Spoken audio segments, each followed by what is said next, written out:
Mohamed Ali Batili ili yantuma ba ibusi ini yantuma ikakene era doro ba anya me kitara kidal kosanna o kera malion bi fagado itara kidal mulida itara kidal kadaka nga famuya la kidal ye mali yorodi gele abe yoromina nya fo ngunere senka do kidal chien folo muna o kera ani maratara ife muna ni manka baborala o don fana ka anto gawo aéroport la ya nanga wuli kata kidal a fora nye nautara a ce diade u labɛnnen bɛ kɛlɛ kama u b'aw kɛlɛ mais an bɛɛ y'a yira k'a fɔ o t'a bali hali ni kɛlɛ bɛ kidal mali yɔrɔ dɔ donc n'an wulila yen kama an ka taa ni an sera ka fɔ ka bɛn k'a la o don n'an ma fɔ ka bɛn kɛ an kɔni tɛna yen taga dabila parce que mali dɔ n'i sera ka wuli ka taa kɛlɛ bɛ yɔrɔ min na mali ko kama kɛlɛ tɛ yen waati mun na n'olu mɔgɔw y'i wele ko u b'a fɛ u ni ka i ka taa i ka sɔ dɔ la aw ka ɲɔgɔn dɔn a ka ɲɔgɔn kuma ɲɔgɔnya o maliko kelen na olu bɛna sigi mali kɔnɔ cogo min na e n'u ka ɲɔgɔn faamu i fana ka dɔ lamɛn u la u k'i lamɛn n'i ma t'o la o tuma i ka fɔlɔ-fɔlɔ i wulila ka taa kɛlɛ bɛ waati mun na i ma siran ka taa n'u nana n'a ye ko k'a kuma la m'a fɔ n'i ban'o la i ban n'i ka kuma la dɛ donc o de y'a kɛ ne taara kidal n'u ka se ka ɲɔgɔn ye ɲɔgɔn ye in fana n'u dɔn cogo min na o de ye balala ne yɛrɛ la dɔɔni parce que n ye u ka ɲɛmɔgɔ in dɔn Bilal Al-Sherif n'a ye ɲɔgɔn ye siɲɛ kelen pe a dɔnbaga dɔ kɛra ala o latigɛ o fana ye ne dɔnbaga ye o de y'a sababu ye o ko Bilal yɛrɛ bɛ yan nɔ e b'a fɛ k'a ye n ko Bilal ye jɔn ye a ko mɛ ne la ɲɛmɔgɔ a ko si an ye ɲɔgɔn ye a don ko a ma dɔrɔn ko ko denmisɛn don ne ko a ma ko dɔgɔ a ko na ko an bɛ yɔrɔ min na bi ou bien a bɛ ne den yɛrɛ bɔ ko an bɛ yɔrɔ min na bi e o ne o n'an wolola ka mali to an ta ya la n ko kidali ye ne ta ye bi n ta don sini awa ne yɛrɛ bɛ bɔ kayi n ko kayi ye ta ye n ko sikaso y'i ta ye gawo y'i ta ye n ko nin yɔrɔ bɛɛ lajɛlen ye ta ye n ko n'o e taara k'i bɛ kidali fara ka bɔ mali la k'i b'a kɛ a dama jamana ye n ko tuma e mɔdenw ni maa o maa bɛna bɔ e la sa e bɔnsɔnw n k'i y'u jɛ mali yɔrɔ tɔw la dɛ o ye wolola ka sɔrɔ kayi y'i ta ye mɔti y'i ta ye gawo y'i ta ye segu y'i ta ye sikaso y'i ta ye n'i taara ada wari dilan n ko tuma minnu bɛna bɔ e la u bɛna mɛn k'a fɔ don dɔ la nin jamana in bɛɛ tun y'u ta ye mais e ka wuli ka jɔ sababu la i ye jamana fara i taara nin yɔrɔ ni fitinin ta k'a bila olu ɲɛ n ko ala ka sɔrɔ ala y'u garijɛgɛ jamana belebeleba la n ko est ce que e yɛrɛ ɲɛna o bɛ se ka bɛn u ma n ko n'an ye diɲɛ lajɛ américains olu banna k'u tɛ fara u y'a kɛlɛ kɛ u tora ɲɔgɔn fɛ a fanga b'u la bi n ko maaw wulila a ye chinois ka provinces bɛɛ fara ɲɔgɔn kan o fanga bɛ Chine la bi n ko Allemagne yɛrɛ fana waati kɛra u nana fara ɲɔgɔn kan u ye fanga sɔrɔ o fanga b'u la bi diɲɛ jamanaba ninnu lajɛ ko waati dɔ la tuma bɛɛ sababu dɔ bɛ na dɔw b'a fɔ u bɛ fara mais an y'a kɔlɔsi k'a fɔ minnu banna farali ma fanga b'olu de la bi n ko donc munna aw fana t'a lajɛ ka segin mali kɔnɔ o gɛlɛya ka kɛ an k'o ɲɛnabɔ ɲɔgɔn fɛ ani an ka gɛlɛya yɛrɛ an tɛ gɛlɛya ɲɛnabɔ dɛ f'an bɛ taa gɛlɛya belebeleba wɛrɛ de ta n'o ye farali ye o farali ye gɛlɛya belebele de ye ni gɛlɛya fɛn o fɛn kɛra ye o gɛlɛya ka dɔgɔ ka tɛmɛ farali gɛlɛya kan donc munna an tɛ segin ɲɔgɔn ma ni n'a ka o siɲɛ fɔlɔ yeli an ka kuma dan n'o ma da la n'an tɛmɛna 45 minutes kan ani ne farala an ye 6 mois ɲɔgɔn kɛ n m'a wele a m'an wele don kelen dɔrɔn n ka téléphone sonnera puisque a tun y'a ka numéro di yan n ye n ta d'a ma ɲɛ b'a tɔgɔ la n ka écran kan a bɛ ka sonné n y'a ta a ko ne de don n ko oui n ko n y'i tɔgɔ ye n k'i ka kɛnɛ n k'a kɛra fama ye kabiri an ye ɲɔgɔn ye n ka ma ɲɔgɔn ye tugun n k'i bɛ Bamako a ko ayi n bɛ Kidal n b'a fɛ k'i ɲininka de i ye kuma mun fɔ ne ye Bamako est ce que ni y'i invité ka na an ka congrès la i bɛ se k'o fɔ an ɲɛ wa tɔw ɲɛna wa ne ko n ko n ko n bɛ taa kɛ n bɛ a fɔ tɔw ɲɛna a ko bon n bɛ invitation bila ka na i ka taa n'i sera ka na nin fɔ anw ɲɛna ye tɔw fana ka nin mɛn a bɛ kuma nɔgɔya an ni ɲɔgɔn cɛ voilà. D'accord. Mais an bɛ fɛ ka dɔn Kidal a tali kɛra cogo jumɛn i wulila heure jumɛn i taara avion la wa i se an taara avion na n bɔra yan nɔ peut-être 6h30 an wulila yan avion na ka taa jigin Mopti an wulila fo Tessalit an ye avion falen ye ka hélicoptère ta Tessalit ka taa Aguelok ka bɔ Aguelok ka taa Kidal. Donc aw tɔ kɛ hélicoptère la de kun. An y'o tɔ kɛ hélicoptère la mais an donna Kidal midi tɛmɛnen dɔɔnin quoi. Mais aw seni yen nɔ u y'i bisimila cogo di. An sera u ye n bisimila u ye n bɔ aéroport la dɔrɔn u taara ni ye u ka jamanatigi fɛ u b'a fɔ ma Aminu Kala Mohamed Agi Ntala ni n b'a fo parce que a yɛrɛ wulila ka na n kunbɛn a ye diɲɛ bonya bɛɛ kɛ n ye a yɔrɔ la n y'a sɔrɔ fana ani Kidal mara u b'a fɔ ma tribu fraction u ɲɛmɔgɔ bɛɛ sigilen b'a ka so k'u nana ne kunbɛn donc a kɛra bonya dɔ ye u sigilen tɛ ni ye k'a fɔ n bɛna sɔrɔ o ɲɛmɔgɔbaw bɛɛ bɛ yen donc Kidal mara a dugutigiw ni a chef de fraction si tun tɛ yen mun tun tɛ yen o don donc u bɛɛ ye n bisimila k'a fɔ n ye n nana n ka so n nana balimaya mun na u fana bɛ n kunbɛn n'o balimaya ye n k'a dɔn n bɛ n yɛrɛ bara yan u ye n kunbɛn ni o cogo ye ka tila ka sɔrɔ ka taa n bisimila n jatigila la. Mais a yɛrɛ k'a fɔ k'u ka congrès de tun bɛ yen donc mais u ka congrès na u kumana mun de kan. U ka congrès la ayiwa ne ma a travaux bɛɛ participer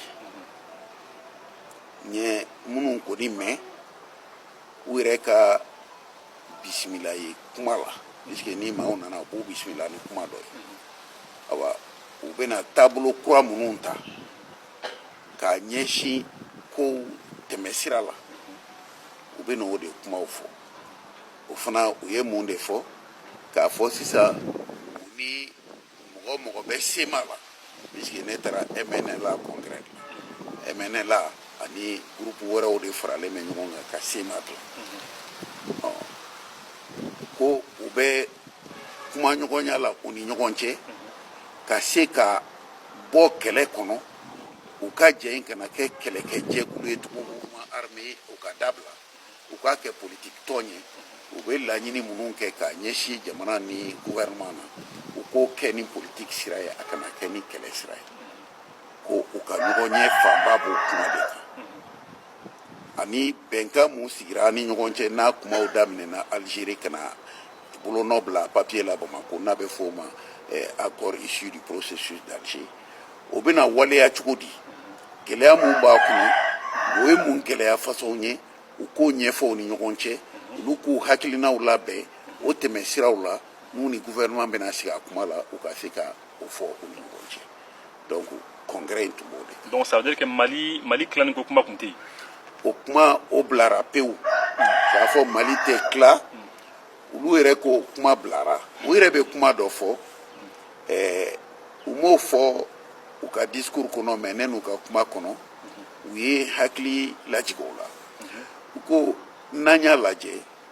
mankan fɛn o fɛn wulila kɔrɔn fɛ ni sigikafɔ kɛra la olu ye laɲini façon saba de k'a kɔnɔ n'i taara u ka papiyew lajɛ i tɛ se ka dɔ wɛrɛ ye n'o laɲini tɛ u ye autonomie fɔ u ye fédéralisme fɔ u ye indépendance fɔ u k'u ka laɲini o ye nin saba ye bon fédéralisme o fana ye mun ye Mali la olu ye nin mun ɲini nin ye o tuma nin ka kɛ Mali bɛɛ ye bɛɛ ka se ka ni ɲɔgɔn k'i ka yɔrɔ la mais an bɛ jɛ kunkoba dɔw la ɲɔgɔn fɛ jamana kɔnɔ i ko n ye mun fɔ sisan n'a fɔra sɔrɔsiya o ye gouvernement ka baara ye n'a fɔra ko ani jamana wɛrɛ cɛla o diplomatie o ye gouvernement ka baara ye n'a fɔra sariya o bɛɛ ye gouvernement ka baara ye mais jamana bɛɛ fana ka se ka i dama fangajɛkulu sigi i ka yɔrɔ la i bɛ se k'i ka yɔrɔ mara cogo min k'a yiriwa cogo min ni i yɛrɛ hakilinaw ye ani i ka sigida denw ka jɛ ye a bɛ se ka fɔ o ma o ye fédéralisme ye mais bɛɛ bɛ bɛn o kan a tɛ kɛ yɔrɔ kelen ye a bɛ kɛ bɛɛ de ye bɛɛ bɛ minɛ bila kelen kɔnɔ a ka kɛ ten u y'o fana ɲini u bɔr'o la u ye indépendance yɛrɛ ɲini an b'a fɛ ka jamana yɛrɛ de tila fila ye sa aw ka to aw dan na an bɛ to an dan na u ko olu ka laɲini ye u ye delila u bɛ laɲini kɛ ni nin saba kumakan de ye a ko mɛ ni an y'a jate minɛ bɛn kɛra tuma o tuma olu de b'u ta bila u ka ɲini ta u y'a bila gouvernement bɛ na ni kan mun ye u bɛ sɔn o ma danaya kɔnɔ k'a fɔ ni aw nana ni nin ye anw y'an ta in bila an bɛ sɔn aw ta ma u ko o fɔlɔ kɛra mun ye o décentralisation ko décentralisation gouvernement yɛrɛ de ko k'o kɛ bon décentralisation o kɛcogo fana bɛ yen gouvernement bɛ jamana kɔlɔsi sira caman fɛ a ekɔlisow ni a kɛnɛyasow bɛɛ taabolo mais a bɛ kalifa bɛɛ la i sigida la n'a kalifara i la gouvernement b'a kɔlɔsi a baaraw kɔlɔsi a yɛrɛ bɛ se ka na baara k'i fɛ a b'i dɛmɛ baara la e yɛrɛ bɛ se ka baara dɔw boloda gouvernement b'i dɛmɛ mais a musakaw u bɛ ta foroba nafolo kɔnɔ cogo min k'a lase ka yɔrɔ la i ni gouvernement bɛ bɛn o la gouvernement bɛ bɛɛ ni yɔrɔ di ko mais o accord ninnu wagati ni bi cɛ gouvernement dɛsɛra k'o kɛ bon an ka nin waati in fana mankan kɔnɔ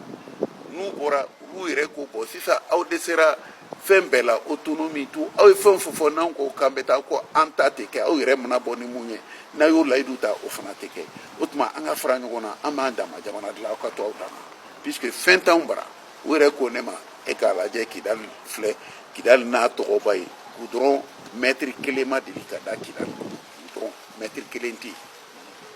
u k'a lajɛ courant yɛrɛ nana anw fɛ yan ma u y'o de fɔ ye quoi u y'o fɔ n ye u ye fɛn caman fɔ n ye fɛn caman yɛrɛ u ko bɔn mais nin sen in na fana an taara nin bɛnkan labɛn Alger an nana an bolo nɔ k'a la Bamako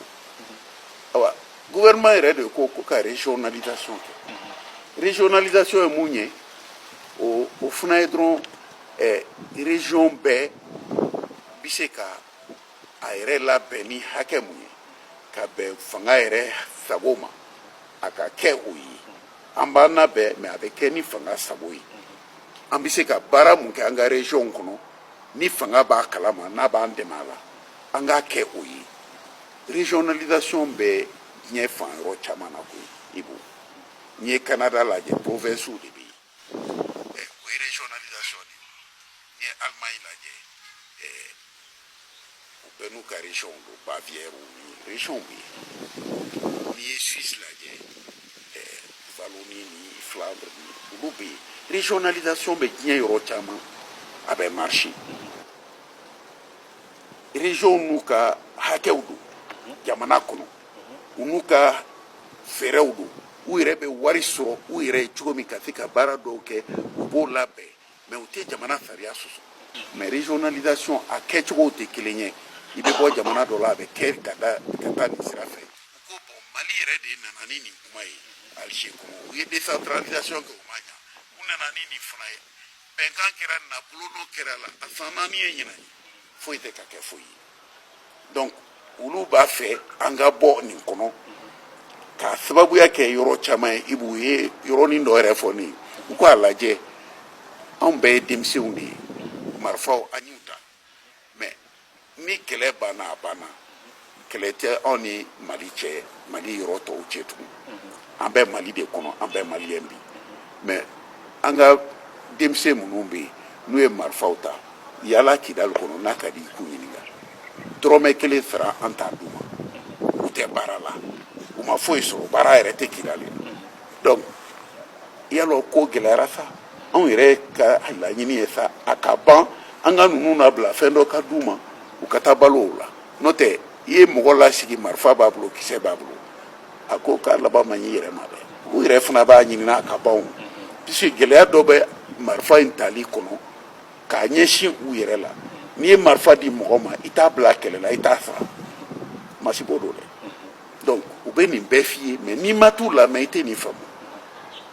n'i ma t'u lamɛn e yɛrɛ b'u bɛɛ bila minɛn kelen kɔnɔ i b'a fɔ u bɛɛ ŋaniya ye kelen de ye gɛlɛya t'u kan ŋaniya fila t'u la dɔrɔn ka mugu ta ka mugu ci mais hali ka taa mugu in ci wari min bɛ kɛ ka mugu ci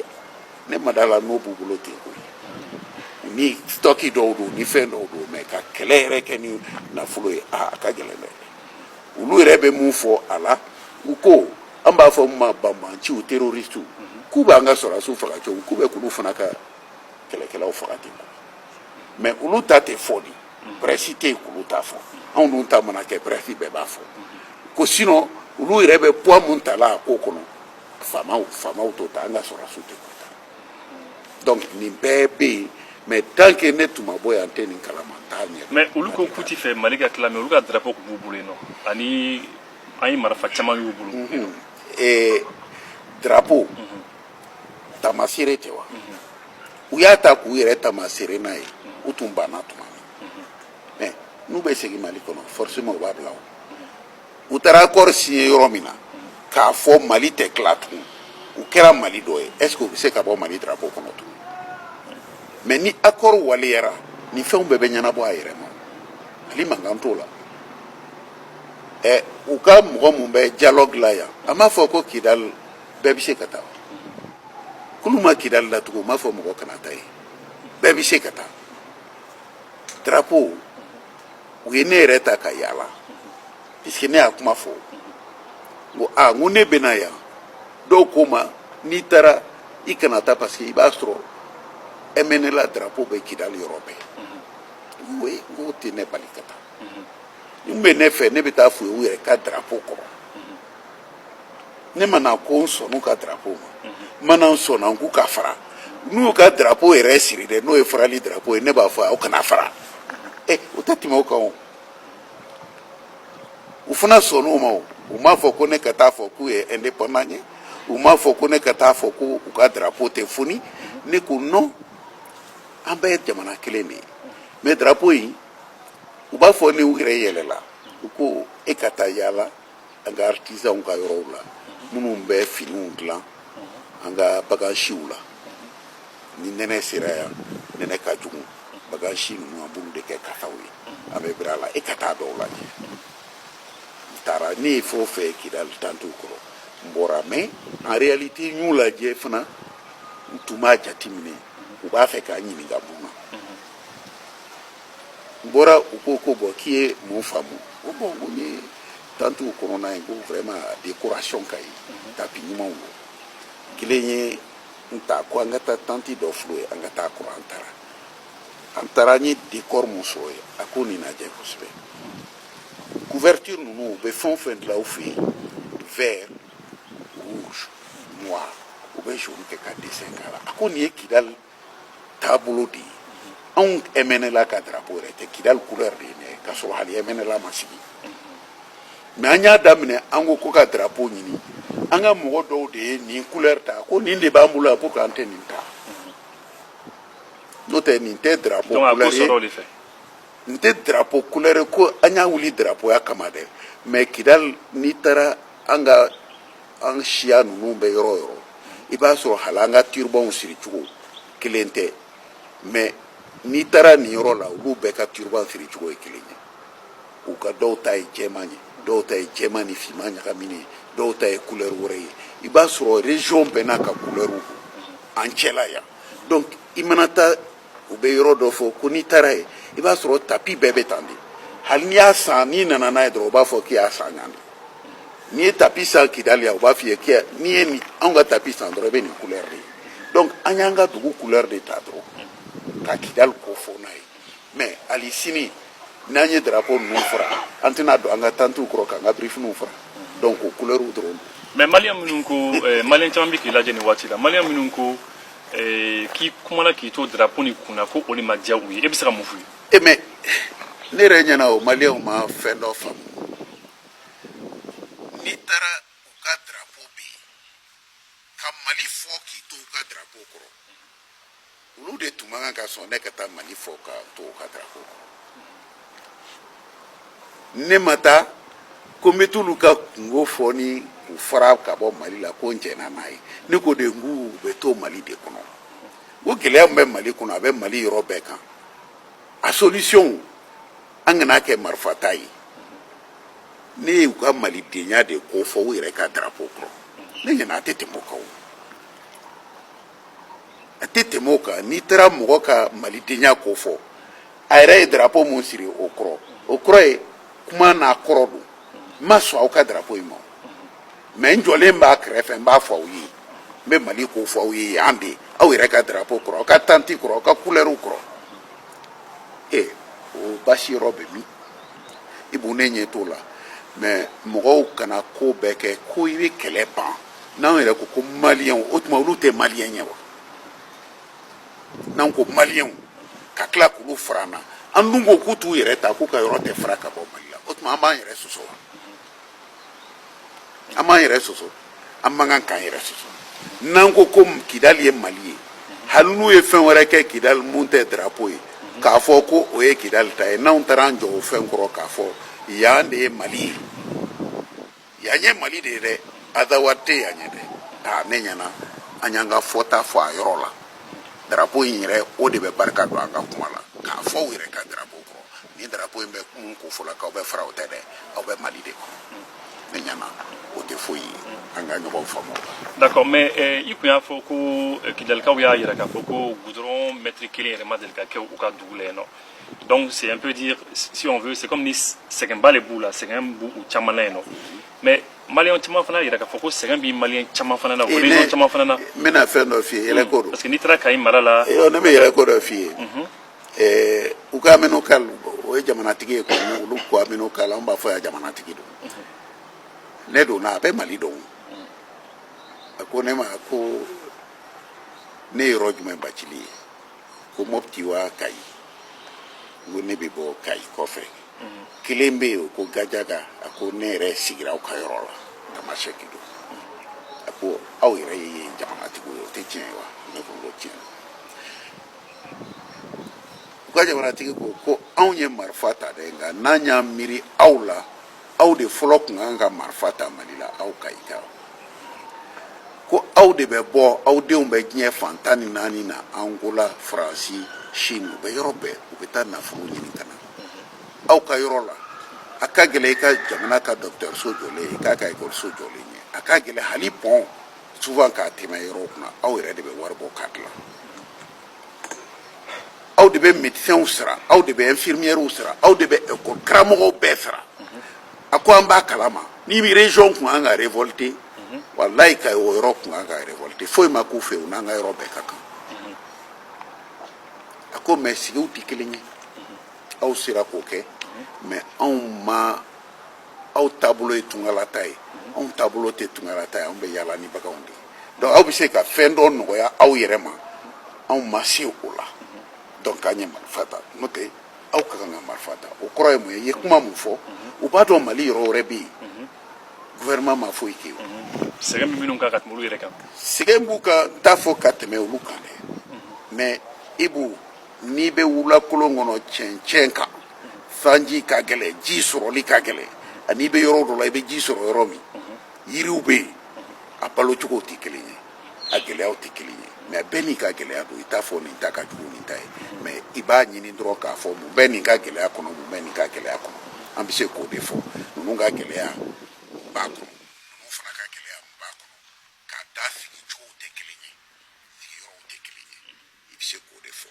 n'o tɛ gɛlɛya bɛ Mali yɛrɛ bɛɛ kan an kana taa yɔrɔ wɛrɛ hali Bamako yan kɛ an ka dɔ wɛrɛ yɛrɛ ta ne bɛ fɛn fitinin ta i ye sisan Ibu ne ye si kɛ baara la u bɛ INPS tigɛ n sara la ko ni n banana u bɛ n furakɛ ni muso banana u b'a furakɛ ni n den banana u b'a furakɛ kabiri Ala ye n da Mali ma deli ka dɔrɔmɛ 1 segin ne ma u dun ye n ka wari minɛ dɛ mun de bɛ yen k'a bɛ k'an ɲɛ bi foyi jamana yɛrɛ dɛsɛlen don bɛɛ ye bɛɛ de b'i jija la i yɛrɛ ye mais o t'a bali n'olu ka yɔrɔ la u nana marifa ta awa i b'a fɔ de aw kana dusu nin bɛ bɛɛ kan aw k'a bila marifa in tali fana ni n'u mɛnna kuma la u bɛ kuma dɔw f'i ye e bɛ yan i t'i to yan k'o mɛn ni n'u mɛnna kuma la mun don u b'a fɔ anw ka yɔrɔ Mali y'a yɛrɛ sɔrɔ a mɛnna aw civiliw y'aw mara aw degela civil mara la anw fɛ yan bɛɛ tun ye sɔrɔdasi de chef d'arrondissement ye sɔrɔdasi hali docteur tun ye sɔrɔdasi ye sɔrɔdasi ka mara o ye de i b'a kɛ majigin kɔnɔ n'a ko i ka mun kɛ i b'a kɛ instruction obéissance dɔwɛrɛ t'i bolo k'a fɔ i b'o f'i ye dɔw yɛrɛ b'a fɔ kɛlɛ minnu wulila dɔ ye ne ɲininka ko peut-être n ka n'o fɔ ko est-ce que o jo b'o kɛlɛw la ne ko ne t'a fɔ o jo b'a la o jo t'a la ɲininkali de bɛ na n'o ye mais kɛlɛ fɔlɔ minnu tɛmɛna dɔw b'a f'i ye ne fa u ye n fitinin najɔ ni n ba ni n dɔgɔmuso ko n ka tɛgɛrɛ fɔ o ye mugu ci n fa la n jɔlen ɲɛna u b'o fɔ n ye dɔw ye olu b'a fɔ awa u ye ne denmuso fitinin minɛ ka taa n'a ye Kati ka taa bila kan kɔnɔ a ye mun kɛ a tɛna yan a bɛ san 10 bɔ anw yɛrɛ ɲɛna a sara mais a tilara ka na mais o ye kɔnɔ da la nin bɛɛ bɛ f'i ye k'i to Kidal i bɛ nin bɛɛ mɛn mɔgɔw fagara cogo min u ko Alpha Kile la u ka dɔnnikɛla dɔ tun sigilen bɛ Gawokaw de ye dugukolo d'a ma y'i sigi ye karamɔgɔ tun don k'u nana u lamini don kelen dɔrɔn k'u bɛɛ faga u kun dɔnnen don kɛlɛkɛla t'u cɛla foyi karamɔgɔ de kun don mɔgɔw bɛ taa kalan na ye ko cɛ b'a ka saligolo kan n'a ka denbaya bɛɛ u y'a bɛɛ faga n'i y'i ta o fɛ fɛnw don yankaw fana dusu bɛ bɔ mun na an y'a ye olu fana ye mɔgɔw faga Agɛlɔk an y'a ye u fana ye dɔw faga mais kow donna ɲɔgɔn kɔnɔ e ye dɔ faga ne ye dɔ faga e ye dɔ faga ne ye dɔ faga donc n'an tora o kuma la o cogo la fagali tɛ jɔ o i bɛ bɛɛ ta la mɛn i b'a lajɛ i bɛ dusu bɔ a kɔnɔ hakili ka se ka baara kɛ sa faamuya ka na hakili ka se ka baara kɛ faamuya ka na mais nin n'a taabolow la dɔ bɛ k'i la wagati dɔ la i fana bɛ dɔ kɛ wagati dɔ la donc ne yɛrɛ t'a fɔ n k'u ye mun kɛ k'a kana juger dɛ sɔrɔdasiw fana ye mun kɛ ne t'a fɔ a kana juger parce que sariya de bɛ ko bɛɛ la bi hali kɛlɛ kɔnɔ sariya bɛ kɛlɛ la a bɛ f'o ma droit de la guerre les conventions de Genève et les protocoles additionnels o de bɛ appliquer donc n'o y'a sɔrɔ dɔ ye damatɛmɛ wale dɔ kɛ o tɛ kɛlɛ yɛrɛ ye dɛ mais damatɛmɛ wale ka mɔgɔ da k'a kan tigɛ n'i ye mɔgɔ minɛ ka ban i y'o minɛ i bɛ se k'o to kaso la ni mun bɛ a tɛ ne ye kɛlɛ tugun a b'i bolo donc o ka kɛlɛ banna o ni kɛlɛ banna a ka kan ka segin cogo i b'a segin mais ni e y'a minɛ se wɛrɛ t'a ye yanni i k'a minɛ k'a to kaso la i bolo i y'a da k'a kan tigɛ i ko bagan a bɛ f'o ma i ye damatɛmɛ wale kɛ donc n'o wale minnu yera a kɔnɔ ni o daliluw sɔrɔla ni maa minnu y'o kɛ sariya bɛ se ka wuli o kɔ o ti problème ye ne bolo mais o t'a bali hali n'olu kɛra an ka sigi fɔlɔ n'i y'a ye hali an b'a fɔ sini an b'o ɲɛɲini ni sariya ye o y'a sɔrɔ bɛn de nana parce que n'i y'a mɛn sariya bɛ baara kɛ a ka se ka sɔrɔ bɛn b'a yɔrɔ la ni bɛn tɛ yen fɛn caman kɛra dossier caman donna mɔgɔ si ma se ka taa enquête kɛ a yɔrɔw la k'a sababuya kɛ kɛlɛ ye donc o sariya ko bɛ taa min ni ɲininkali t'a la sɛgɛsɛgɛli t'a la ni kɛlɛ de bɛ yen fo kɛlɛ in ka ban fɔlɔ. e taalen yen nɔ kuma dira i ma i ye mun ni mun de fɔ. kuma dira ne ma n ye yɔrɔ mun f'i ye sisan n ko an bɛɛ jamanaden kelen n ko mun y'an kɛ jamanaden kelen ye n ko jamanadenya a don n k'u ma n ko ne fa a ma deli ka tɛmɛ Badalabugu kan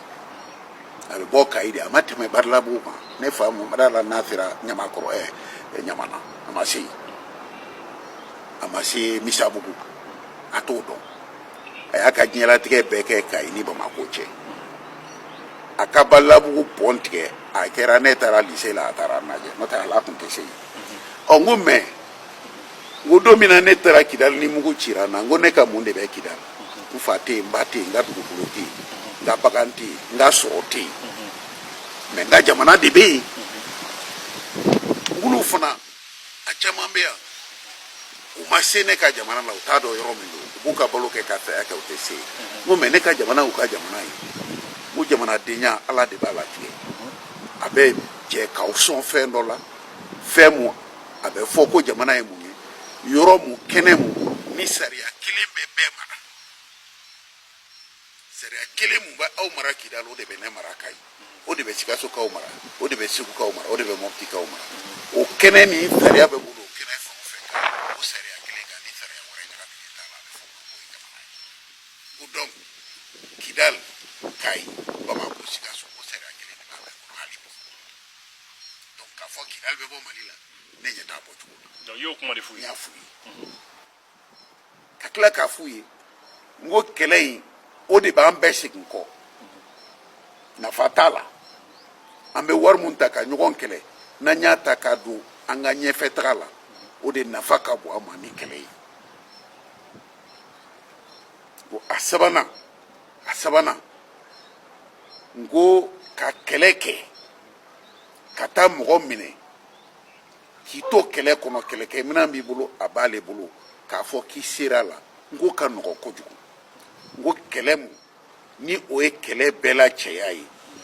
i ka wuli ka bɛn ɲini kɛlɛ kɔfɛ n ko ni mɔgɔ min y'o bɛn sɔrɔ e de sera kɛlɛ la ni mɔgɔ min sera kɛlɛ kɔfɛ ka wuli ka kɛlɛ kɛ pour que bɛn kana n ko tuma anw b'o kɛlɛ de la bi ka kɛlɛ kɛ bɛn kana mali kɔnɔ farali kana kɛ n k'o de ye ne se yan n ka jamana de don n ka kan ka na yan an ye kɛlɛkɛyɔrɔ dɔ de ye k'a fɔ ka kɛlɛ bila n ko mɛ tɔɔrɔ mun b'u kan k'a b'an bɛɛ ka mali kɔnɔ n ko mun ye mali sɛgɛn sariya tɛ boli a kɔnɔ n ko mun ye mali sɛgɛn sɔrɔ o sɔrɔ bɛ na k'a ɲɛsin jamana na a ka ɲɛfɛ taga la jamanadenw ka lafiya la n ko dunkojuguya ye jamanadenw bali o sɔrɔw nafa la surɔfɛn minɛ dunkojuguya n k'o bɛ mali yɔrɔ bɛɛ o de y'a kɛ an ka sira tɛ se ka dilan an ka foyi tɛ se ka dilan ka ɲa ka d'an ma k'a fɔ an ye nin kɛ nin baara banna n ko mali ye bɔgɔ nɔɔni de ye u mana dɔɔni mun kɛ hali tigi ka fanga tɛ ban a y'o mun dilan a bɛ tiɲɛ parce que a ma dilan ka ɲa a wari tilancɛ kɛra surɔfɛn ye hali n'o ye siraba dilan siraba in tɛ tɛmɛ san 1 san 2 a bɛɛ bɛ sɔgɔsɔgɔ k'a sababuya kɛ a siraba nafolo a tilancɛ donna pɔsiw kɔnɔ n ko olu yɛrɛ ka kidali yan n'a fɔra baara ma kɛ yan ɔhɔn u bɛ se k'o yira ne y'o fɔ n t'a dɔn n'o ye n ka discours bɛɛ la passé n ko mɛ wari caman nana kidali kama a dira minnu ma olu ye mun k'a la n ko u sera ɲininka ye sa k'u ɲininka aw ye mun kɛ nin wari bɛɛ la a dira mun ma anw bara olu nana di mun ma yan n ko a fɔra ko bɛnkan dɔ de bɛ kidalikaw yɛrɛ ni an ka mɔgɔw cɛ ye dɛ wari fɛn o fɛn bɛ na a bɛ d'u ma nka a bɛ ta ka na di minnu ma olu b'a dun a nafa tɛ se dugu ma a tɛ se kidalikaw ma donc o tɔɔrɔ bɛ yen mɛ u jo dɔw fana k'a fɔ ko o wari nin t'olu ka sira ye o puisque a nana n'a kun nana baara kama gouvernement kun kan ka na lajɛ ni baara kɛra o mɛ ni wari taara ka di mɔgɔ damadɔw ma n'olu y'a dun o kɔrɔ tɛ ko kidali y'a sɔrɔ kidali ma sɔrɔ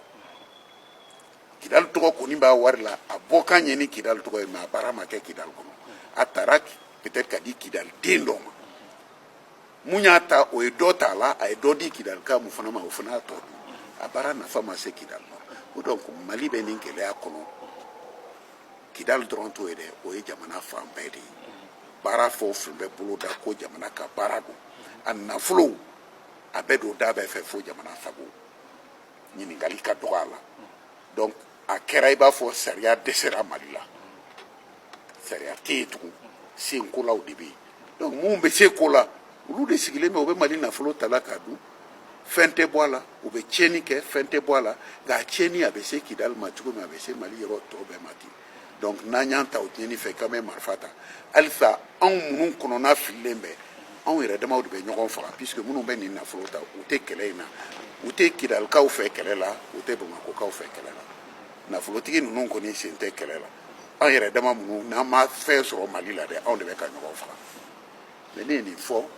n'u ka tɔnsigi la an ka don duguma tɔnsigi la n y'a fɔ u ka yɔrɔ la peut-être a fɔcogow ma kɛ kelen ye tan mɛ n y'a fɔ. mais i kumana accord fana kan dɛ. n kumana accord kan n ko accord kan n b'o yɔrɔnin fɔ ka a jɛya dɔɔni n ko accord kan n ko accord nin ma di mɔgɔ si ma baara ka k'a la n ne tun bɛ gouvernement kɔnɔ a ma di yan kan to gouvernement kɔnɔ a ma di mali députéw ma olu mun sigilen bɛ jamanadenw tɔgɔ la a ma di u ma a ma di mɔgɔ si ma k'a fɔ nin ye accord ye a ma ɲɛfɔ ko accord nin tun kalanbaga t'a la dɔw y'a miiri k'a fɔ ne ko de maa si tɛ se k'a kalan maa t'a ɲɛdɔn sariya don ni ne Bacili tɛ non walayi m'a fɔ ni o hakili ye n ye Maître Mamadou Konaté ka fɛn ye ko ne bɛ n yɛrɛ kɛ ko n bɛ fɛn bɛɛ dɔn a ka hakɛ to ne m'o fɔ n'a tun ye n ka kuma kɔrɔ ɲini a b'a faamu ni n ko kalanbaga t'a la o kɔrɔ ye u ma yɔrɔ de labɛn ka a labɛn ni accord ni baara ni a waleyali ye puisque i tɛ se ka nin accord ba ta ko présidence la sariya dɔn sariya baarakɛda dɔ tɛ yen mun ka baara bɛ bɛn nin ma n m'a fɔ mɔgɔ kelen dɛ n ko baarakɛda i ka baarakɛda dɔ labɛn kɛrɛnkɛrɛnnenya la i bɛ accord d'a ma u ka don a kɔnɔ a bɛ walawala cogo min a bɛ waleya cogo min u k'o bɛɛ ɲɛɲini a kalantɔ k'a bɛɛ labɛn ka n'a d'i ma n'i ko régionalisation u ka taa o kɔrɔ ɲini k'a labɛn cogo dɔ fɔ ne yɛrɛ m'a fɔ sisan k'a labɛn cogow tɛ kelen ye u bɛ se ka na dɔw yira e la n'an ye ni régionalisation na bɛn ta Mali la a bɛ ɲa an b'a labɛn nin cogo la tan ka da nin kan ka da nin kan ka da nin kan an m'a kɛ nin ye ka da nin kan u b'o fɔ e mun ye ɲɛmɔgɔ u b'o f'i ye n'i ko ko désarmement u b'a f'i ye ɔhɔn an ka mɔgɔ ɲini mun bɛ taa kɛlɛkɛyɔrɔ ninnu na kɛlɛw de la ka kɛ yɔrɔ min u ka marifakisɛw tɔmɔ u k'a lajɛ marifa façon jɔn ye ni marifa ninnu ci donc n'an ye mun wele k'i ka na n'i ka marifa ye ka marifa bila i ni marifa façon t'i bolo o kɔrɔ i bɛ nanbara la i ni marifa mun nana o tɛ kɛlɛkɛ marifa ye donc kɛlɛkɛ marifa bɛ min i y'o bila min an k'o ɲɛdɔn donc fo nin baaraw bɛɛ ka kɛ n'i ko fana ko maa minnu bolila kɛlɛ wagati la ka bɔ k'e bɛ t'olu nɔfɛ ka na i bɛ na n'u ye est ce que i bɛ na dɔrɔn ka denfa dɔ sigi a ka so kɔnɔ ten wa i b'a sɔrɔ a ka so binnen don i b'a sɔrɔ baganw tun b'a bolo a ma taa ni bagan minnu ye mais a tɛ n'olu sɔrɔ a ɲɛ i b'a sɔrɔ o tununnen don i b'a sɔrɔ a ni den dɔ bɔra yan nɔ 2011 kɛlɛ tuma la a n'o bɔra yan 2011 awa sisan an bɛ di 2019 la o den mun tun bɛ san kelen na o bɛ san 8 na den mun tun bɛ san 8 na o bɛ san 15 la olu magow tɛ kelen ye o bon den dɔ bɛ yɛrɛ o taara ka to a ba kɔ la o ma Mali yɛrɛ ye o bɛna Mali ye a siɲɛ fɔlɔ ye nin ye mais a tun bɛ yɔrɔ min na ekɔlisow b'a bolo yen dɔgɔtɔrɔsow bɛ yen a ladonnen don ji sɔrɔ ka di furakɛ yɔrɔw bɛ yen mais n'e nana n'a ka dugu la a fa bɔra yɔrɔ min na k'a sɔrɔ o si tɛ yen donc i bɛ na ni problème dɔ ye ko donc nin bɛɛ de jate ka kan ka minɛ nin bɛɛ kuma bɛ accord kɔnɔ mais a sɛbɛnnen tɛ a walawalalen tɛ nin cogo la f'i ka mɔgɔ de bila k'a kalan mun b'a walawala nin cogo la k'a d'i ma o tigi o fana ka baara ka k'o ye fo ka taa kɛlɛ in ban puisque accord nin de bɛ na ni kɛlɛ banni ye donc nɔgɔ kana don a faamuyali la nɔgɔ kana don a tɛmɛsiraw la f'i k'a di mɔgɔ de ma mun fana bɛ nin baara bɛɛ tɔmɔ a kɔnɔ ka o baaraw ɲɛɲini k'o kɛ a musakaw ka ɲini baara in bɛ kɛ cogo min a ka ban mais accord nana dɔrɔn a signé na a bɛ bureau kɔnɔ nin si ɲɛ ma ɲini ne b'a fɔ accord ma kalan o de la ne ko idalikaw gouvernement ka bolo an bɛɛ ka jɛ k'an ka accord nin ɲini k'a dɔn mun b'a kɔnɔ puisque bɛɛ da donna nin sen na kɛlɛ la bɛɛ bɛ accord nin fɔ la est ce que bɛɛ y'a kalan ne dabari bɛ ban parce que ne tun bɛ gouvernement kɔnɔ a ma di ne ma n b'a fɔ tɔw jamanadenw y'a kalan ni mun ye hali n'a taara ka d'u ma est ce que u y'a faamuya wa fo sigikafɔ dɔ ka kɛ accord nin ka se de ka ɲɛfɔ bɛɛ k'a faamu mun b'a kɔnɔ an bɛna taa tɛmɛ sira mun fɛ n'a bɛ nɔgɔya an ma an ka bɛn ka se ka sabati o kɔnɔna na f'an k'o ɲini k'o dɔn de o dun tɛ dɔn ni accord kuma ye da la k'a kɛ dala gese i m'a ɲini k'a faamu non o tɛ se ka kɛ. mais kɛnɛ ka yen nɔ i ma fɛn fɔ gouvernement ma parce que dɔw y'a yɛrɛ k'a fɔ k'i fɛn fɔ gouvernement ne ko gouvernement ma accord a m'a kalan n y'a fɔ corruption bɛ gouvernement kɔnɔ n y'a fɔ ka wari ta k'a di dɔw ma olu k'a k'u kun n b'o tɛ fɛn ye je l'ai dit mais ne bɛ deli ka nin fɔ yan est ce que n bɛ mun fɔ gouvernement ma yan Bamako yan ni n taara o fɔ Kidali tɛ Mali yɔrɔ dɔ ye donc n bɛ mun fɔ gouvernement ma yan n ka taa k'a jira k'a fɔ non Kidalikaw ne n'aw tɛ ɲɔgɔn fɛ dɛ n tɛ fɔ gouvernement ma parce que ne bɛ gouvernement kɔ non gouvernement bɛ ne ni Kidalikaw bɛɛ ye n'u ka baara ɲɛna n b'u féliciter n'a ma ɲa n b'u kɔrɔfɔ yan cogo min n b'u kɔrɔfɔ Kidali tɛ o tɛ ne bolo problème ye o puisque ne ma taa n ko Kidali tɛ Mali la dɛ n ko n bɛ taa la yɔrɔ dɔ la n tɛ se ka n kana fɛn dɔ fɔ gouvernement ma ye n bɛ tile ka mun fɔ a ma Bamakɔ yan non mɔgɔw b'a fɛ an k'a kɛ gouvernement ni Kidali an tɛ fara ɲɔgɔn na an ye kɛlɛ ɲɔgɔn de a tɛ ban non non non hali sini ne bɛ gouvernement critiquer n bɛ Kidali n bɛ Bamakɔ n bɛ mun fɔ a ma n b'a fɔ. MINUSMA ka lasigiden min tun bɛ yen ale ye kuma dɔw fɔ yen o kumaw ma bɛn maliyɛnw ma finalement u y'a a gɛn ka bɔ Mali kɔnɔ. I hakilila ta ye jumɛn o kumaw kɛra ɲɛna. A kuma kɛra ne ɲɛna mais tu sais a yɔrɔ la ne yɛrɛ tun bɛ tribune la n'i jɔ ka kuma sonorisation maa min bɛ kuma la n'i bɛ tribune na i kun t'a bɛɛ mɛn son orientélen tun bɛ cogo min tribune na dɔ tun bɛ kuma e t'a bɛɛ mɛn donc a y'a ka kuma fɔ ka ban mais a ka kuma kɔfɛ a y'a ka discours papier di donc ne ye discours papier de kalan n y'a ye a la a ko folikan foli tuma de don a ko minnu bɔra Niger minnu bɔra Algérie minnu bɔra Maroc minnu bɔra yan maaba minnu bɛ yan bon minnu bɔra Mali la délégation minnu bɔra Mali la a y'o de fɔ comme ne y'a sɔrɔ Kidali tɛ Mali de ye n'i ko délégation minnu bɔra Mali la o kɔrɔ ye e bɛ yɔrɔ min na o tɛ Mali dɔ ye donc a y'o mun fɔ a ma ɲɛ o parce que an b'o fɔ min kama an ka kalamɔgɔw k'a fɔ aw Kidalikaw a t'a fɔ ko k'a fɔ aw nana Mali la Mali b'aw Kidalikaw bisimila moi je trouve que nin kuma ninnu anw bɛ k'u sama ka se yɔrɔ min na ani n'i bɛ accord nin yɛrɛ tigiw minnu taara a baara kɛ Kidalikaw kabiri Alger olu y'a dɔn k'a fɔ Kidali tɛna bɔ Mali la tugun puisque u ye papier signé k'a fɔ Mali tɛ tila olu yɛrɛ bolo Mali tila nin o kuma a b'anw de da ka tɛmɛ olu kan mais olu bɛna segin ni accord ye cogo di Mali kɔnɔ o b'o dɔrɔn de kuma la olu t'a la k'an bɔra Mali la olu y'o dépassé a mɛnna sisan sɔgɔma kɛ o ma donc u bɛ Mali la anw de bɛ ka halisa sinsin o yɔrɔ kan comme n'o y'a sɔrɔ olu yɛrɛ faralen de don ka bɔ Mali la mɔgɔw b'a taamasere kɛ mun ye u b'a fɔ ko armée tɛ yen administration tɛ yen fɛnw tɛ yen o bɔra yen ka da mara ka visite de kan mara ka visite kɔfɛ de o bɔra yen mais olu yɛrɛ b'a f'i ye mara bɛ taa visite la tuma min olu tun b'a ma filɛ ko kɛlɛ bɛ bɔ yen koyi u ɲana dɛ bɛn b'a la an bɛɛ bɛnnen don mara bɛ taa mɔgɔ wɛrɛ bɛ taa problème t'a la puisque Mali drapeau tun bɛ yen ne yɛrɛ taara visite la kan kɔnɔ Mali drapeau tun bɛ yen Mali sɔrɔdasiw tun bɛ yen an taara gouvernorat la drapeau tun bɛ yen donc Mali ko tun tɛ problème ye u bolo fo ka se o visite dɔw ma mais o dɔw fana u b'a f'i ye k'olu ma kɛlɛ kɛ Mali fɛ dɛ ko dɔ de bɛ u yɛrɛ damaw ni ɲɔgɔn cɛ kɛlɛ sababuyara o de la mais Mali ko tɛ k'a fɔ u bɛ Mali kɛlɛ k'a gɛn ka bɔ Kidali kɔnɔ a yɛrɛ u b'a fɔ ni mɔgɔ kelen de tɔgɔ ye peut-être a kuma cɛ ka ɲi ta a man ɲi ta mais n'i y'olu ɲininka dakun tun b'u ni général Gamu de cɛ olu yɛrɛ Kidalikaw ni général Gamu donc olu tun t'a fɛ Gamu de ka ye u ka dugu kɔnɔ donc Gamu taara yɛrɛ sɔrɔ visite kɔnɔ u ko o tun ma ɲɛf'u ye o ma f'u ye olu dun ye kali de ko Gamu kana s'u ma donc u ye Gamu ye dugu kɔnɔ a ma bɛn o tuma mun b'u ni Gamu cɛ ne n tɛna n da don o la parce que an ka tɛmɛ o yɔrɔw kan mais u b'o kuma de fɔ donc o de sen fɛ ni kɛlɛ wulila olu yɛrɛ bolo sa u y'a kɛ kɛlɛ kun kelen mais c'est la seule fois u fana ka kɛlɛ kɛ accord kɔfɛ o de nana ni nin bɛɛ ye donc sisan ni kow bɛ ka taa ɲɛfɛ fo sigikafɔ bɛ ka kɛ bon olu yɛrɛ bolo maliyɛnw ka jamana de ye Kidali ye u ka taa Kidali ye Mali ye olu yɛrɛ ye maliyɛn ye passeport maliyɛn b'u bolo hali sini u n'o de bɛ circuler u tɛ taa yɔrɔ wɛrɛ parce que mɔgɔw bɛ fɛn caman fɔ k'u ye passeport dilan u ye fɛnw kɛ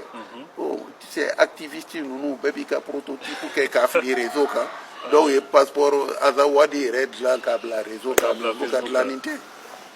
mais mɔgɔ caman maliyɛn caman miiri la bi maliyɛn caman bɛ k'a fɔ ko faransi de bɛ k'u dɛmɛ est ce que o kuma ye tiɲɛ e hakilina ta ye jumɛn o la n'i ye ne ɲininka faransi sen donna kɛlɛ in na koyi a daminɛ a ma kɛ faransi kɔfɛ ne delila ka nin fɔ mais Mali an tɛ ɲɔgɔn na mais 2011 ne ye nin fɔ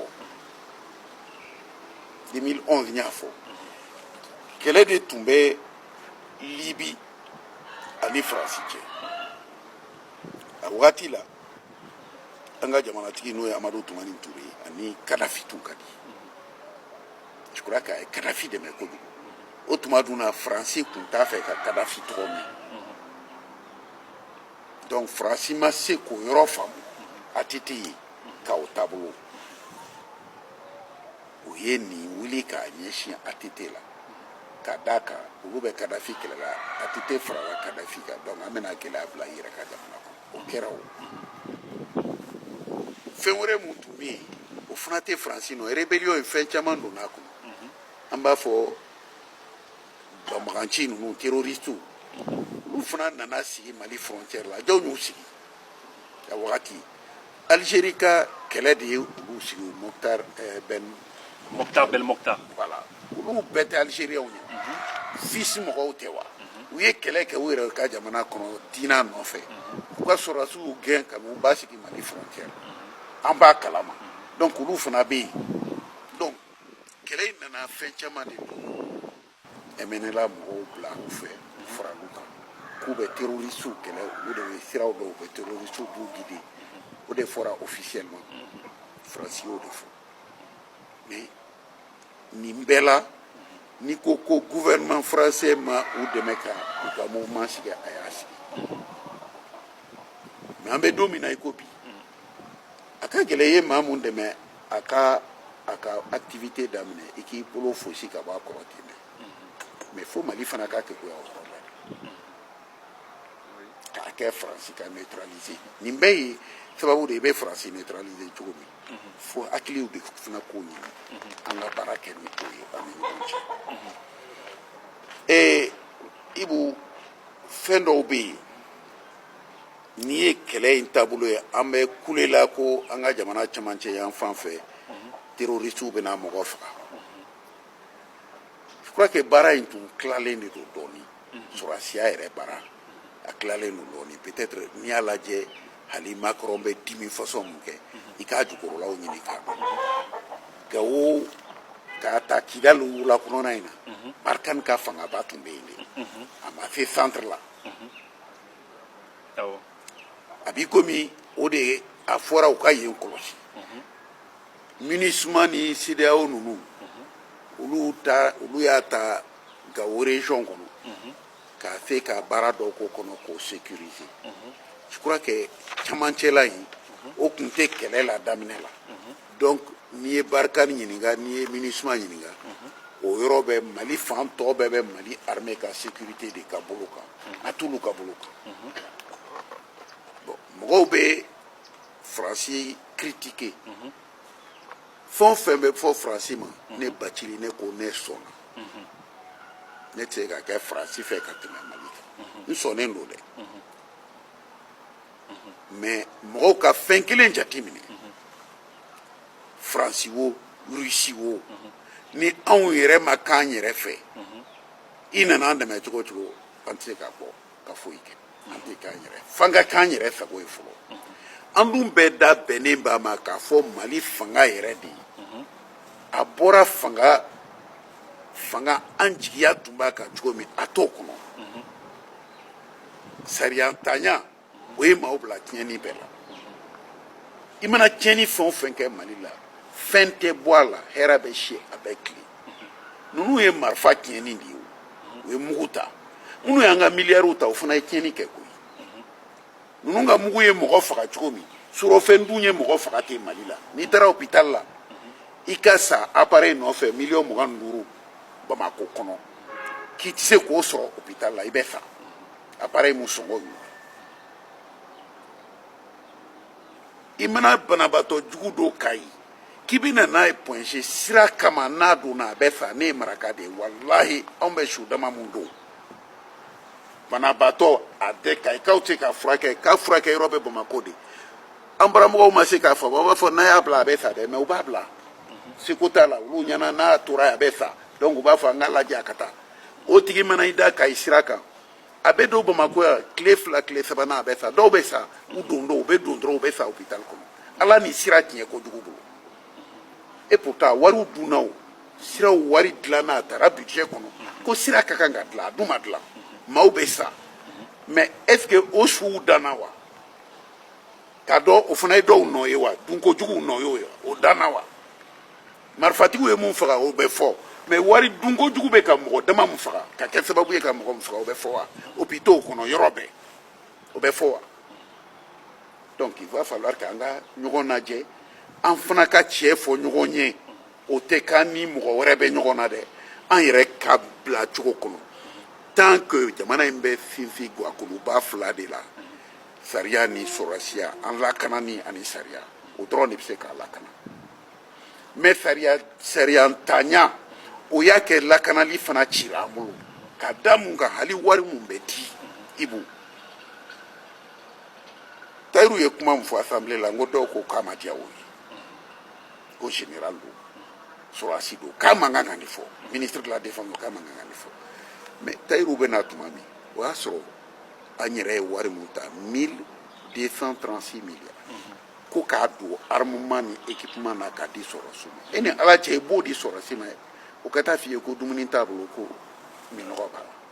a ma kɛlɛkɛminɛn tɛ yen dumuni tɛ yen ni fɛn ni mun sanna k'o bɛ bin avion dalen bɛ o disi kan mun tun b'an bolo kabini Musa tile la olu bɛɛ ɲama tununna ɲininkali tɛ k'a la a kuma yɛrɛ datugulen don n'i y'a kuma fɔ f'a bɛ kɛ mɔgɔw ɲɛna k'i da maga ko de la i da maga ka maga mun na mun nana n'o bɛɛ ye an banna sariya la k'a tɔ kɛ setigiw mana kɛ cogo min a bɛ ten su dama min bɛ bɔla o kɔnɔ n'an y'o dan o ka ca ninnu ka mugu cilen su ye a ka ca n'a ye an k'a ta dɔrɔn jamana yɛrɛ bɛɛ ka bɔ an ka tiɲɛ fɔ ɲɔgɔn ye o wariw bɛ min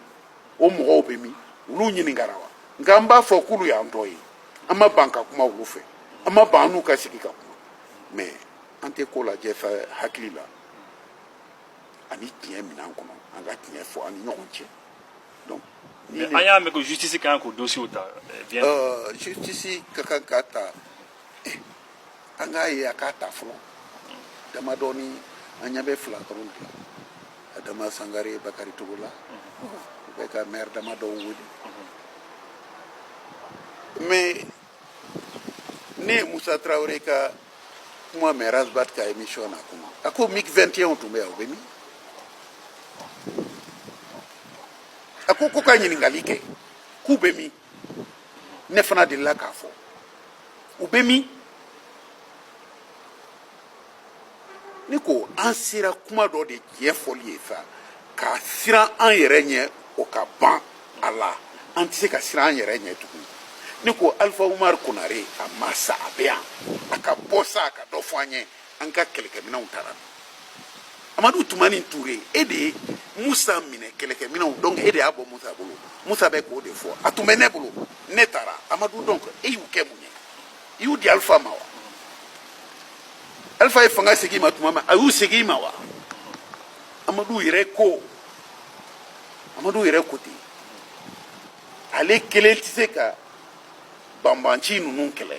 a b'a dɔn a minɛn t'an bolo donc Amadu yɛrɛ y'a fɔ Musa kun ye minɛn minnu to ale bolo a nana ka fanga minɛ Alpha la tuma min a kun tɛ yen o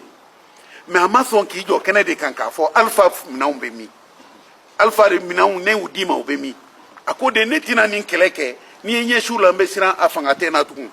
donc Amadu kumana dɛ maliyɛnw de bannen bɛ ka Amadu ka kuma lamɛn Alpha tun kan ka bɔ ka kuma donc n'aw ko Faransi Russie ne ko ni nana sɔrɔ labɛn mun kɔnɔ o labɛn in n'o ka ɲi an bɛɛ fɛ n'o an ka labɛn man ɲi bamananw ka kuma tɛ k'i bɛ basa dɛmɛ ka yɛlɛ yiri la ko n tori ni ala yɛlɛ a bɛ bin dɛ est ce que an torilama de don wa an basalama de don an tɛ dɔ fɔ ɲɔgɔn ye donc bi président ninnu kan ka wele k'u ɲininka mais ne yɛrɛ ma da k'a fɔ ka kan ka wele o président yɛrɛ ka kan ka hinɛ jamana in na hali n'u bɛ yafa de deli jamanadenya ɲuman kama danaya dara olu kan ka jamana kuturu ta ka d'u ma jamana n'a kɔnɔfɛnw olu ka kan ka bɔ ka kuma o ni kuma sera nin yɔrɔ la o man kan ka mɔgɔw bila ka mɛn nin kuma kunna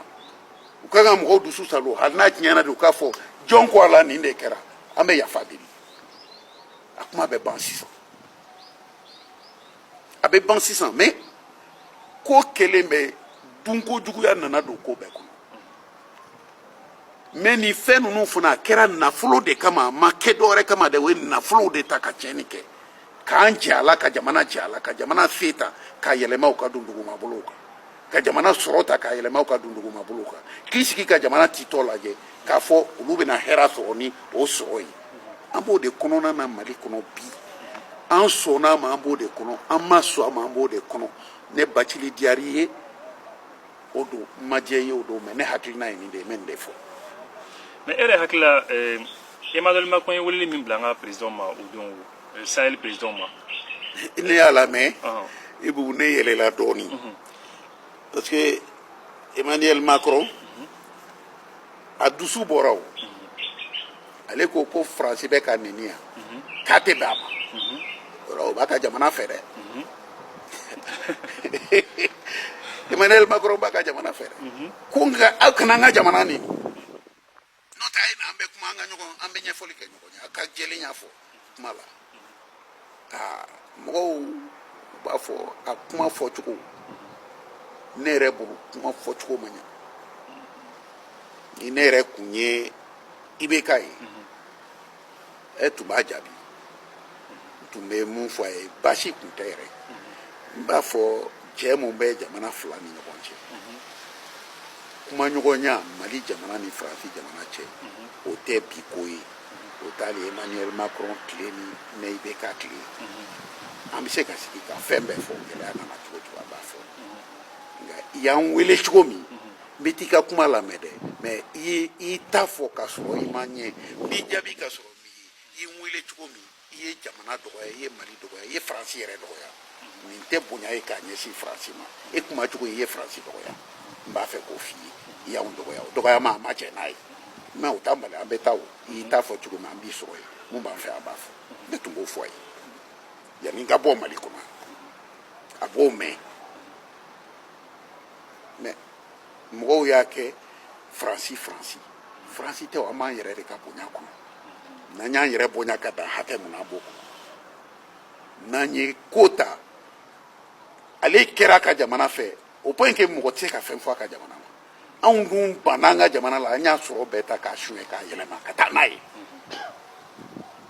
hali an ka lakanali minɛnw an b'a fɔ ko nin b'an lakana an y'an jija k'o fana nafolo ta k'o yuruku k'o dun kojuguya kɛ bi ni Tayiru taara ko minan tɛ yen ale dun nana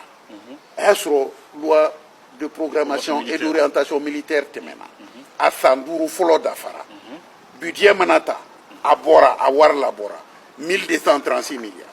anw tun bɛ ministériya la tuma min u ye 40% tigɛ an ka budget la k'o fana fara o wari kan donc a ka ca 1236 milliards nin ye dɛ 40% tigɛra ministre kelen kelen bɛɛ ka budget la or budgetw bɛ yen o loi des finances mun votera a budgetw bɛ yen a wariw bɛ yen o an ka taa dan bani i bɛ don facilement 2000 milliards kɔnɔ o 2000 milliards taara min o minɛnw o bɛ tɛ se ka minɛn di Mali armée ma k'a tɛ jɔ k'a tɛ se ka mɔgɔ kunbɛn ko sɔrɔdasiw bɛ boli minɛn t'u bolo kɛlɛkɛminɛn t'u bolo il est temps que an ka ɲininkali kɛ ni nin kumaw fɔra dɔw b'i jɔ ni a tɛ Kari fɛ IBK ko tɛ Kari ko tɛ mɔgɔ wɛrɛ ko tɛ ne ni bɛ Mali dugukolo kɔnɔ yan ni ni bɛ lakana a ka di n ye ni n ka denw ni bɛ lakana a ka di n ye fɛn min b'u ni lakana n'o tununa ne ka kan k'o ɲɛɲini n'o nafolo taara da o da fɛ ni ne m'o ɲɛɲini n kɛra yɛrɛ dɔnbali ye dɛ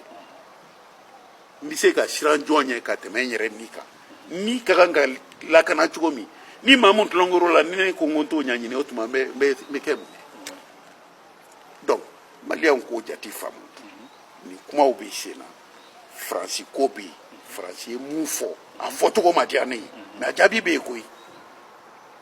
k'a jaabi cogo ɲuman fɔ k'a fɔ Macron ye f'a b'a faamu k'a fɔ a ye Faransi lase dɔgɔyama ma a m'anw dɔgɔya dɛ a ye Faransi lase dɔgɔyama ma Faransi ye jamanaba ye cogo min o ɲɛmɔgɔ man kan ka kuma tan si k'o fɔ a ye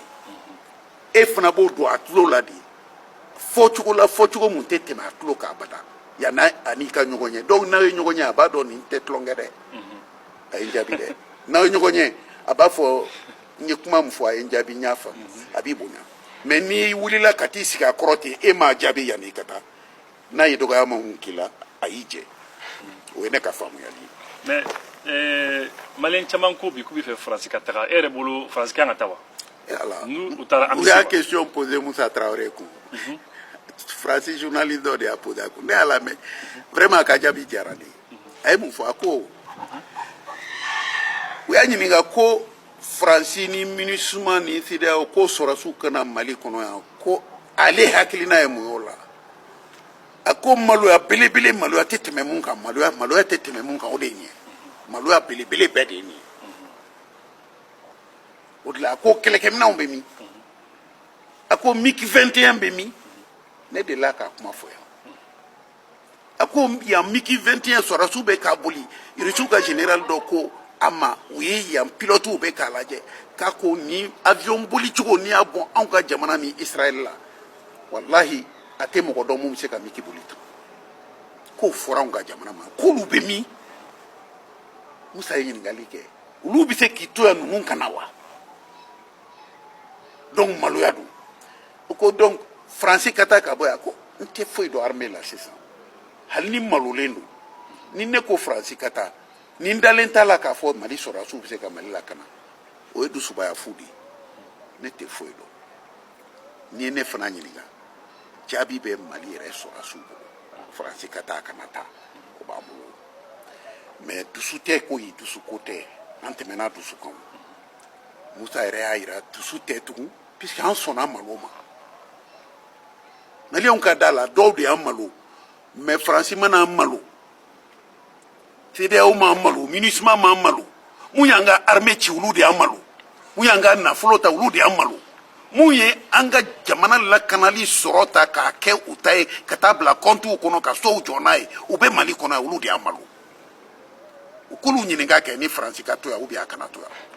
an bɛ taa baga Faransi ma ko Faransi an tɛ dɔ fɔ an yɛrɛ ye an ka dɔ fɔ an yɛrɛ ma an ka dɔ fɔ an yɛrɛ ye an k'an yɛrɛ lajɛ sa ni tiɲɛ ɲɛ ye nin de ye tiɲɛ ye an k'a fɔ an ni ɲɔgɔn cɛ ne b'a fɔ jɔnw y'an malo minnu y'an ka nafolow dun hali bi o nafolo dun kelen de tɛ sen na wa fɔlɔ Musa ye mun to o feerela k'o wari dun sisan an ye nafolo kura mun yɛrɛ bɔ k'an to kɛlɛ kɔnɔ nin ma kɛ k'a sɔrɔ kɛlɛ mana dɛ mais an bɛ kɛlɛ kɔnɔ sisan kɔni nin bɔra an kisili de kama n k'o fana dunna. Oui, mais tuma bɛ Maliyɛnw bɛ to ka kuma Musa tile kan u to ka a fɔ ko Musa tile la ko maramafɛnw tun bɛ yen ko avion tun bɛ yen tuma bɛɛ Maliyɛnw bɛ to ka segin o kumaw kan mais o maramafɛnw n'o avion tun bɛ sɔrɔ ni mɔgɔ minnu ye o ye Rusiw de ye munna an tɛ ɲɛsin Rusiw ma siɲɛ kelen i n'a fɔ fɔlɔ anw bɛ cogo min. mais Rusiw tun t'a ta k'a nin an na koyi. Oui, a bɛ san bien sûr a bɛ san mais wari ma bɔ wa munna u ma taa san a ma san Rɔsi yɛrɛ o y'a dun bi ka taa manamana appareil sa ka n'u da o disi kan a dunna de koyi a dunna mais ni tɛ an ka fɛn dɔ fɔ Mali la quoi kuma b'a yɛrɛ fɔ wagati dɔw la o i b'a bɛɛ mɛn ne bolo ni président ale de ye an ka sɔrɔdasi bɛɛ ɲɛmɔgɔ ye sariyaba yɛrɛ y'o de ko fɔ commandant en chef des forces armées n'a ko nafolo mun bɛ tala ka di an ka lakanali kama u bɛ ka yuruku kɛ k'a labɔ surfacturation a ye mun fɔ est ce que ne de ye nafolo dun in fɔ wa n'i bɛ ka y'a fɔ a bɛnnen b'o da n'an tɔw y'a fɔ kan ye i bɛ ka jugu ye o tuma i bɛ ka y'a yɛrɛ jugu ye wa ale y'a fɔ don min a kɛra a yɛrɛ jugu ye o don wa surfacturation kɔrɔ ye mun ye nanbara ka facture ta ka nafolo k'a kɔnɔ k'i ye fɛn san a la hali o jaka ma don a la mais i b'o nafoloba mun na bɔ i b'o yɛlɛma i yɛrɛ kun Musa ni i bɛ ka y'o fɔ an ye o a dɔnbaga m'a fɔ wa jamana ɲɛmɔgɔ don commandant en chef des forces armées il est le président du conseil de défense nationale a b'a kalama dɛ a tigi y'a fɔ dɛ aw ye wari nanbara n b'a kalama fa ko n bɛna dan sira a la o tuma a kɛra de koyi o tuma a tɛ ɲaɲini mun na an k'o bɔ yen Karim président de la commission de défense de l'Assemblée nationale an ka lasigidenw bɛ yɔrɔ min o fana ma bɔ ko a b'i komi nanbaraba de kɛra avion sa in na on a été floué mɔgɔ ganfɛn fana ma fɔ dɛ député président de la commission de défense ni mɔgɔba fila kumana tiɲɛni ni yuruku kan an ka maramafɛnw an lakananifɛnw sanni na a sabanan ye jɔn ye ministre de la défense général d'armée foyi tɛ yen ma minɛn sɔrɔ yen wari dun bɔra loi appliquera a wari bɔra ka di n'anw ko ko o tiɲɛ ko an m'a mɛn an tulo la i bɛ ka m'an janfa Karim m'an janfa Dayiru m'an janfa fo n'an y'an yɛrɛ janfa a kɛra dɛ u m'an janfa dɛ u ko k'a kɛra i bɛ ka ko a kɛra Karim ko a kɛra Dayiru ko a kɛra o tuma n'an siranna k'o fɔ an y'an yɛrɛ janfa dɛ u kɛra cɛ ye ka tɛmɛ an kan u kɛra ladiri ye ka tɛmɛ an kan u ye mun fɔ an k'a ɲɛɲini a tɔ y'o de ye. D'accord, donc an ka entretien mana ban ɲininkali kelen bɛ yen bi ni gouvernement mago b'i la i bɛ taa wa? Ni Mali mago bɛ ne la n'o y'a sɔrɔ a baara a ŋaniya sirilen don k'a bɛna baara kɛ ne bɛ taa an bɛ Mali de ye koyi mais mun ka jugu gouvernement ko la n bɛ n'o f'i ye ne donna gouvernement na siɲɛ kelen dans ma vie n welela siɲɛ kelen n kun t'a cogoya dɔn mais i bɛ wele i t'a dɔn i ni mɔgɔ min bɛ don fo ni décret bɔra i b'i tɔgɔ ye mɔgɔw cɛ la e tɔgɔ bɛ taa ye dunkojugu dɔ kɛrɛfɛ k'o fana b'a kɔnɔ e yɛrɛ bɛ na i b'a dɔn e bɛ baara la o bɛ na dunni de la i ye n faamu a dɔw bɛ yen ni i y'a fɔ ne ye k'olu bɛ don i ka gouvernement na ne b'a f'i ye n'u tɛ baara kɛ a fɔra n ye ni maa damadɔw ka baara kɛ n ko n'u tɛ baara kɛ élection in kɔfɛ koyi je préfère n'u kana baara kɛ parce que n b'a dɔn mun b'a kɔnɔ jamana t'a kɔnɔ olu n'u ka maaw don dundugumamɔgɔw don u y'u ta k'u sigi sigi yɔrɔ bɛɛ u yɛrɛ ka baara fɔlɔ ye n'u nana dɔrɔn u bɛ bɛɛ bale u ka mɔgɔw dɔrɔn de bɛ taa ka place di a dunni tɛ ban a kuma tɛ ban est ce que o ye jamana jɔ ye n'e kelen don n'o kɔnɔ dɔrɔn ko gouvernement tɔgɔ b'i la i bɛ t'i tɔgɔ fara o tɔgɔ kan mɛ i n'u tɛ baara kelen na wa u t'i bila ka baara kɛ i bɛ lagosi u nɔfɛ c'est ça le problème il est temps que ni gouvernement bɛ sigi vraiment a ka lajɛ maa minnu bɛ taa a ko ni na ni ne yɛrɛ donna n'i ma jaabi di yan ni n donna n'i ye mɔgɔ minnu ye n'u man di an bɛ bɔ o dugusɛjɛ n b'a f'i ye ne démissionné n'o y'a sɔrɔ jamana baara b'i kɔnɔ jamana baarakɛlaw bɛ yan koyi u bɛ yan an bɛɛ b'u dɔn yɛrɛ an b'u dɔn yɛrɛ an b'u dɔn est ce que Mali kɔnɔ mɔgɔ bɛ an kana kɛ mɔgɔ ko ye quoi mais dɔw bɛ yen i bɛ se k'olu ta fɔ quoi est ce que mɔgɔ bɛ Hachim Kumare dɔw labɔ i ka gouvernement n'i bɛ baara kɛ non walayi nin cɛ ye baarakɛla ye ne y'a dɔn gouvernement de kɔnɔ n'o tɛ n kun t'a dɔn ni baarakɛla don Hachim Kumare sɛbɛkɛla don baarakɛla don ale tun ye Kayi sira programme k'a kɛ cogo min n'u tun ye Hachim to ye walahi Kayi sira tɛ kɛ tan a tɛ kɛ tan. donc an ka émission banna maa minnu ɲɛ b'i la nin waati la i bɛ se ka mun de fɔ ye pour ka kuma kun cɛ. vraiment halisa ne bɛ maaw fo an ka ɲɔgɔn faamu tiɲɛ in kan dɛ tiɲɛ in tɛ musala fɛn ye koyi hali lahara bɛ gɛlɛya o de la ko musala t'a la jɔ don nanbara t'a la musala t'a la wa tiɲɛ yɛrɛ kabiri ala yɛrɛ ko k'ale de ye tiɲɛ ye fɛn bɛɛ bɛ laban tiɲɛ mun na est ce que musala bɛ tiɲɛ la tugun a ka tiɲɛ fɔ an ni ɲɔgɔn cɛ ne bolo maliyɛnw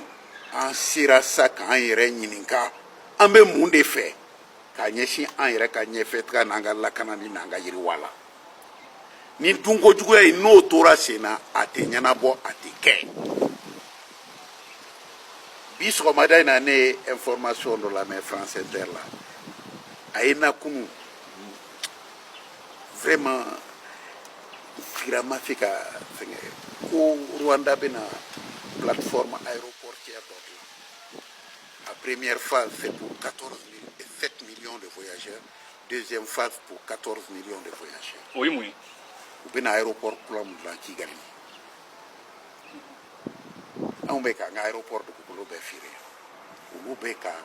les 100 ans à venir u bɛ k'o aéroport de dilan olu bɛ sini ɲɛsigi la 100 ɲinan kɔfɛ u bɛ k'o kɛlɛw de labɛn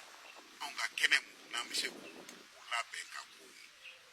maires ni maa damadɔw bɛ k'olu tigɛ tigɛ k'a feere bulletin bɔra dɛ notification bɛ n bolo dɛ n ka titre bɛ n bolo dɛ